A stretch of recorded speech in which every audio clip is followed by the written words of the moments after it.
আইনের শাসন কাকে বলে নির্বাচনের মাধ্যমে দেখতে চাই বললেন সিইসি। বিস্তারিত থাকছে ডেস্ক রিপোর্টে। ত্রয়োদশ সংসদ নির্বাচনে আমরা আইনের শাসন কাকে বলে সেটা দেখাতে চাই বলে মন্তব্য করেছেন প্রধান নির্বাচন commissioner CEC AMM Nasir Uddin.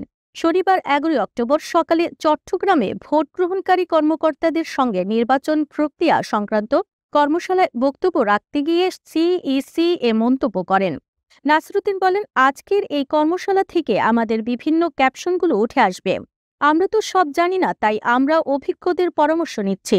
যারা এর আগে নির্বাচনে কাজ করছেন তাদের অভিজ্ঞতা থেকে শিখেছি।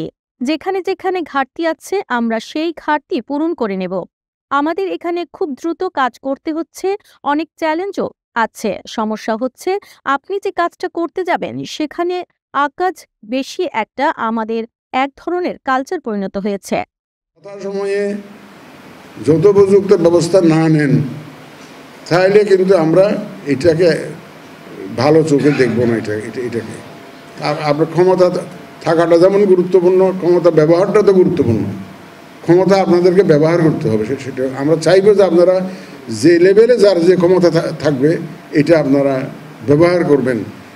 Let us create an example in this country যে আইনের শাসন কাকে বলে।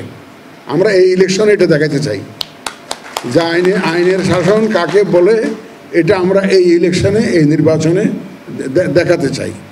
তাতে যা হবে, election commission will be beside you, election commission will be behind you, election commission will be with you under all circumstances if you behave under law, under rules. যতক্ষণ আপনারা আইনের মধ্যে থেকে বিধি অনুযায়ী, আইন অনুযায়ী কাজ করবেন, নির্বাচন কমিশন আপনাদেরকে পূর্ণ সমর্থন দিয়ে যাবে, পূর্ণ সহযোগিতা দিয়ে যাবে। সেই এসিউরেন্স আমরা আপনাদেরকে